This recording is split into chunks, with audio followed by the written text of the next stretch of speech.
Welcome to the Raiders Training Camp Podcast, presented by SiriusXM. Live from the Intermountain Healthcare Performance Center, here are your hosts, Jesse Merrick and Eddie Paskal. And welcome, everybody, to the Raiders Training Camp Podcast, presented by SiriusXM. And Jesse Merrick, the journey is almost done. Man. This is 8, and we only got one more. We're going to finish this up next week. Oh, so bittersweet. It's so bittersweet, but also, like, you look back, like, how has camp flown by that fast, even though it hasn't felt that way at times, right? Dude, and it's so funny, too. Like, you and I talked about it, a month ago. I talked about it to the guys in the control room, like, when we get to the end of this show, which will be, like I said, the end of this week, I'm going to feel great. It'll be the best episode of the show that we do. Oh, yeah. Episode 9 is going to be the best one. We're going to hit that one out of the park. And then we're going to put it on ice for another 11 months. Yeah. We'll go back to the drawing board, figure out some ways we can tweak it. Yes. Do some film study. But, it's funny, too, because, like, in all seriousness, we were talking before we started rolling about it. It felt like, I don't want to say there was a lull in terms of Raiders news for a week or two, but, you get into the grind, you get into the monotony of camp, and then all of a sudden, the news is coming fast and furious, and so we'll start here. Earlier this morning, we find out that Nick Mullens, off to Minnesota. The Raiders trade him for a conditional 7th-round pick, and I guess you were right. I guess Jarrett Stidham got the start last week or over the weekend. Yeah, run the tape back. Jesse said that Jarrett was going to start. He did indeed, and it looks like he is now entrenched as your firm number 2 quarterback behind Derek Carr. Yeah, I also said that. I was like, he won the job to me. To me, it was pretty evident, just even from the beginning of camp. It just seemed like he had a clear handle on this offense. Now, and I think this move, which one, like, kudos to Dave for getting something in return, possibly. But the way that one's structured, at least from reports out there, it sounds like all he has to do is make the Vikings roster, and the Raiders are going to get it. Yeah, which you would think he would do if you're trading for him this late in the game. Yeah. So, good on him for getting something in return for a guy that you probably would have just had to cut loose, and you never know what that 7th-round pick turns into. But, that solidifies to me that they're going to keep 2 quarterbacks on this roster. Chase Garbers, you think, is going to clear waivers and will be the practice squad guy, which is good for him. You know? And listen, and with all due respect to Chase Garbers, I think he's had a really nice preseason. Yeah. He really has. And look, I don't think anyone looks at him and you're like, oh, this is the next franchise quarterback for the Silver and Black. But he's a quality depth piece. And, dude, if we've learned anything the past 2 years, you never know when that guy's going to have to come up, that practice squad quarterback. Oh, yeah. 100%. You never know. And look, like, to be completely honest, and not to, like, be, like, brash, but, like, I thought the guy was terrible when he first showed up here. Watching him, I was like, man, this is not good. He has improved by leaps and bounds and really impressed me. And it's clear that, it seemed like maybe that was just kind of some jitters, figuring out, being a rookie, trying to learn how to learn this offense. That's not an easy one to learn. So I have been very impressed with what I've seen with him the last couple of games here, specifically against the Dolphins, played a real solid football game. So, good on him for making the leaps that he has, to give this coaching staff the confidence, too, that they can make this move with Mullens. Again, we're projecting here, but thinking that they think he can be their practice squad guy. And think about this, too. If we go back to 2021 and ultimately 2020 as well, Nathan Peterman filled that role on the roster. And how many games was Nathan active? Yeah. He didn't play a whole heck of a lot in Silver and Black, but he was up on that game day 46 a handful of times. Yeah. So you never know. It's an important job. I know that it's not the sexiest thing to talk about who your 3rd quarterback is, but like you said, credit to Chase, man, for doing enough and showing Dave Ziegler and Josh McDaniels, like, I have a firm hold on this job, and we can go in and kind of ship off our 3rd veteran quarterback. Yeah, very impressive. And now the question that comes out of this one is, what does that mean? Because, all right, you're going to have 2 quarterbacks on this roster. Where's that extra spot go? I mean, I think we were talking a little before we got going. Okay, we think it either goes to the running back or receiver, but then there's already so many other positions. Maybe it goes to that. Maybe we're being short-sighted just thinking of the offense. But I personally think that it goes to the receiving room. Oh, and I say that like not even super confident about that. I think you're right. I think we do end up carrying an extra wide receiver now. Yeah. Who that wide receiver, I think, is the big question now, right? Yeah. And I heard you on Raider Nation Radio, 9:20 a.m. earlier this morning. Shout out to Q and shout out to you for a little morning Jesse Merrick action. But I think you kind of hit the nail on the head where you said, okay, now it feels like there's 3 guys, DJ Turner, Keelan Cole, and T. Billy going for either 2 and/or 1 question mark roster spots. Yeah. To me now, and I know you kind of feel similarly, it feels like there's 2 spots up for grabs for those 3. I think so. Yeah, I would think so. And on the radio this morning, I was like, I think T. Billy and DJ Turner have those spots. If I'm Mr. Cole, I'm kind of thinking, I don't know. I know you feel a little differently about that. I do. I just look at the versatility that DJ Turner provides. Not that Keelan doesn't do that, but I think we've seen DJ in so many different roles, both offensively but also on special teams. And that, to me, again, we've talked about it so many times. I wish we could have a counter for how many times we said versatility on this podcast, in returns for this coaching staff, that is.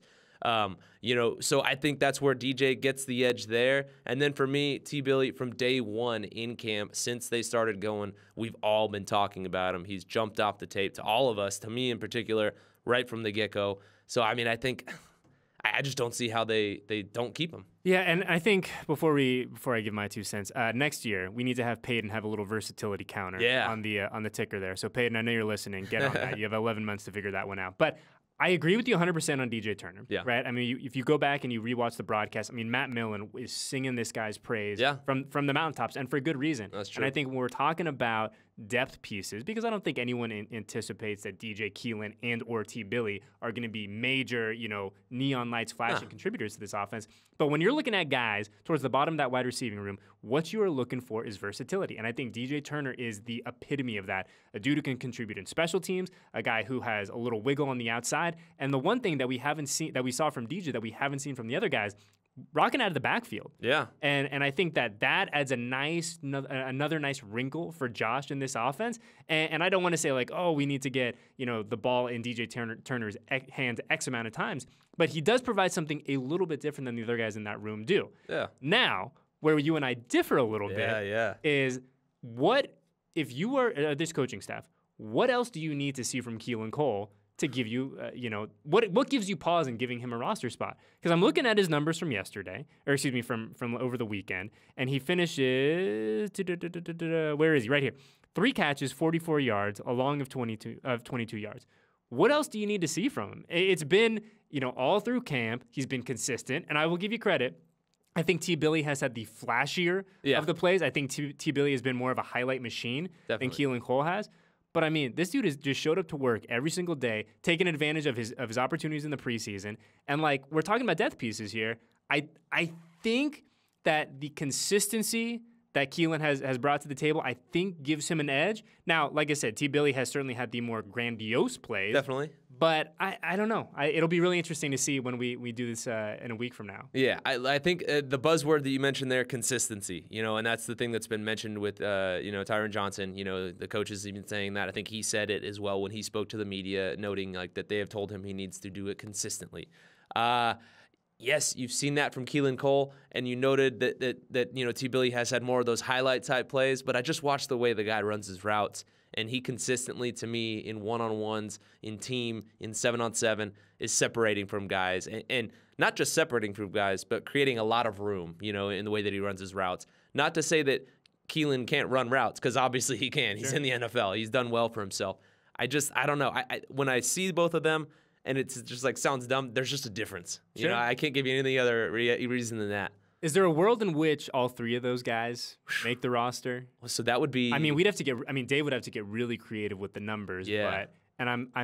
I know DJ is practice squad eligible. I would assume that T. Billy is also. I don't know. I wonder. Now we're kind of looking into the matrix and seeing Dave move around all the pieces, Minority Report style. But I wonder, is there a world where all 3 of those guys make it, or you think it's a numbers game at this point? I think it's a numbers game at this point. And also too, last year you were able to stash different coaching staff, but you were able to stash DJ on the practice squad.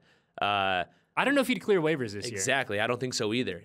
So that's where I think you take him out of the equation in terms of up for not making this team and hoping that he clears waivers, because I don't think he would either. With Tyron, again, hasn't really had those flashy plays in the games, but there's been enough hype and talk about him where I'm sure people around the league kind of maybe would wonder what's going on. Keelan Cole, I don't think is clearing either. So I don't know. It's a hard one to have, and I know it's not good to be wishy-washy on podcasts on radio. But it's the beauty of this time of the year, right? And I think it's a credit to Dave Ziegler for building out a roster that is this competitive as we record on August 22nd. I mean, there have been years past where it has been a pretty clear line in the sand of like, these are the five receivers, these are the 3 running backs, these are the 4 linebackers, and it's not like that for the Raiders right now. And you and I were saying too, like, another really interesting day is going to be tomorrow when the Raiders cut from 85 to 80. Yeah. And I don't think it's 5 guys. I don't think there's going to be any huge surprises, but you're going to learn a little bit more. And it wouldn't surprise me if there was a name that you go, similar to DeMarcus Robinson last week, you go, oh, okay. Yeah. Maybe it's just one of those things where proactively, again, kind of give it a nod to a guy to maybe help him catch on with another team sooner. Or it's just like, hey, we know what we've got. Why waste any more time? Why waste your time? Why waste my time type of deal. But yeah, it's exciting that there are so many intriguing storylines at this point right now. As you noted, like we're in that weird middle ground between, again, the 80 to 85. It's 5 players. It's not the, cut down to 53. Which will be the following Tuesday. Yeah, and that's massive. That's a huge number. That's where we're going to be like, oh my gosh, I can't believe all these different moves, blah, blah, blah. Who didn't make it, who did. That's the exciting part, as you watch that kind of play out. But yeah, this one, that's hard, but again, as you noted, that's what you want as a coaching staff. And I would have to guess another room that they're really having these questions about is the running back room. I mean, each of those guys, you can make an argument for all of them being on an NFL roster, an active NFL roster. 100%. And I think that's another really unique space that Dave is going to have to operate in over the next 8 days and kind of figure out what makes sense and play the game of, can player X clear waivers? Can we get him back to the practice squad? Or is he already shown too much? Is another team out there going to want to, get his services? Is it a division rival? Like there's so many things that go into the thinking over the next 8 days. But looking in the short term, right? I think we are now finally, mercifully, approaching the 2 days on the calendar that we have all had circled for a really long time. The Patriots are coming to town. In fact, they are in town right now. But 2 joint practices for the Raiders and the Patriots beginning tomorrow on Tuesday. So you're going to go Tuesday, Wednesday, off day Thursday, and then play the game, wrap up the preseason on Friday. What do you even expect to see over the next 48 hours? I expect to see a lot from like the starters, the quote unquote key players. And I know they're all key players. Yes, thank you, Josh. Yeah. But having said that, like, your top dogs, the guys that, haven't had the opportunity to play in the preseason, one, they got to be like chomping at the bit to go against somebody else. I mean, we've seen the chippiness at times, from some of the different guys. Mack's obviously got a little chippy, and I don't blame him. Like, you've been going against your own guys for 3.5 weeks now. Is it 4 weeks? I think we're 4 weeks. Yeah, I mean, that's a long time not to hit anybody else. So they, I think in particular, are going to be fired up. But specifically offensively, I'm really curious to see how this O-line holds up with the starters in there, with Derek Carr in there. Obviously, they're not going to hit him, but just being in that situation. And then also just seeing, when the bullets are flying, how does Derek Carr audible and move things around, go through his checks? How much is the chemistry still there between him and Devontae, which I think it is there. I mean, they've had all camp to do that and refresh that as well. And then on the defensive side, with Denzel and all the different guys in there that are going to have the quote-unquote green dot on the depth pieces and things like that, how are they able to audible, go through their checks and move around when they see things that they haven't? Sticking with the offensive line there for a second, I think one thing that I'm really going to be interested to see over the next 2 days is we have seen 37 offensive line combinations, right? Very much by design. Josh was very open about that. He said, hey, 100%. we're going to be mixing guys around. We're going to be seeing what fits. We're going to be putting guys in different positions that maybe we don't anticipate that they play, come the regular season, but we need to figure out what we got. I wonder if that rotation gets a little bit tighter, a little bit smaller with Bill Belichick and the boys in town and look, the quarterbacks aren't going to get hit, right? They're going to be in the non-contact jerseys. They're not going to be a concern about any type of those kinds of shenanigans. But, I do wonder, instead of 5 offensive line combinations for the day, maybe we're at 1 or 2 in terms of the ones. That to me is going to be really interesting to see. Yeah, I wonder about that. But also, did they still view this as more of that evaluation time or the most important evaluation time for them? So many times you hear players talk about getting so much more out of these joint practices than they do the preseason games because you're not holding back as much as you would in a preseason game where there's going to be all this tape out there of your scheme and the things that you do in different situations. Whereas, yes, you play the Patriots later on in the year, but that's like 10 years away, and these coaching staffs are so familiar with each other. So I think maybe they're able to open it up a bit more, throw some more of that out there. And that's where I think that evaluation piece maybe takes on even more so. Because when you think about it, after the preseason game, they've still got 2 weeks, right, till the regular season because opener. Now the NFL, we're going to play on play on Friday night, and the Raiders will have a full week. I don't want to say off, but a full week in non-game mode before they ultimately turn the calendar that following Monday. And that's why I think maybe this week we still do see more of those, combos and things like that. I've had this back and forth battle with myself, talking to myself all the time in these conversations, of wondering, what it's going to be like. And I think the evaluation and the shuffling of the line continues this week. But I think if I'm this coaching staff, I want to know who the heck my guys are by Thursday, Friday, Saturday morning. I don't know. Yeah, I mean, it's, boy, like we said, Dave Ziegler in a very unique space right now. And I think that he is going to learn a ton over these next 2 practices, over these next 48 hours. But you bring up a great point where I wonder philosophically how Josh and Dave are attacking this, right? Because you could attack it in the way that you said, hey, we're still experimenting. This is evaluation. This is almost, in many ways, more valuable than the preseason games. Or, hey, we feel pretty good about, and I'm just making up a number here. Yeah. We feel pretty good about these 7 linemen. Let's see what these guys got against the big dogs of the Patriots. Like, it'll be very interesting to see philosophically what route that Josh takes. And one thing that I think is going to be really interesting to watch over the next 2 days, I was talking to Eric Allen after the game, and he was saying, keep an eye on when the teams go red zone specific, red zone in 2 minute. And he goes, because those plays, that package doesn't change a lot from training camp throughout the regular season. He said there's a variety of reasons that go into it, but he said keep an eye on that and watch that chess match of these next 2 days of Bill v. Josh. And because he goes, look, Josh is obviously a really good red zone coordinator, a really good red zone play caller, whatever you want to call it. You know who knows him better than anyone? Is Bill Belichick. Exactly. And so he said, keep an eye on those periods in particular. I think it's going to be fascinating to watch those guys kind of dance around each other for 2 days. Yeah, and that's something that I think maybe people aren't talking about enough, just simply the competition, not between the players, but between the coaches. You know, this is the guy that taught you pretty much everything you know. And this is your first opportunity to not that Josh is out here trying to flex on anybody, but, you know, like this is your first opportunity to be like, hey, look, this is what we got coming down the pipe for you when we play you, you know, later on in the year. Now, this was my question to EA, and I'm curious for your 2 cents on it. I asked Eric, I said, EA, do you think when there's that meeting at the, you know, on the 30-yard line or whatever, and we see it all the time, when the coaches come together before practice, are we going handshake, man hug, you know, just the knuckle bump? Like, what is the protocol going to be between Josh and Belichick? That's a tough one because Belichick's a wild card. He is. He's a madman. Yeah. Ooh, man. You know what? I'm gonna say it's the handshake hug. Oh, okay. Yeah, the combo of both. Yeah. EA said it was going to be the strictly business knuckles, and then we're off. And then out. But I said, look, the knuckles are great. Yeah. But I think that these guys have a lot of history together. I think Bill is probably proud of Josh. Yeah. You know, look at what you've done. Look what I've built. And so I think to your point, it's going to be a little more of an emotional. Like, I don't think they're going to be posing for pictures and all that. Yeah. But I think it'll be a nice moment. I'd imagine so. That's why I think I go with more of like the quote unquote bro hug. Yes, you know, of course. In that one. But I don't know. Maybe there's a little like animosity on Bill's part because like I don't know if you guys have followed much of what's going on with Patriots camp, but there's all this talk of who's calling plays and all this stuff, and answers not coming out of this. I know this is a Raiders podcast, but like, you know. Maybe he's like, I can't believe you left. Now I don't know who to call my plays, bro.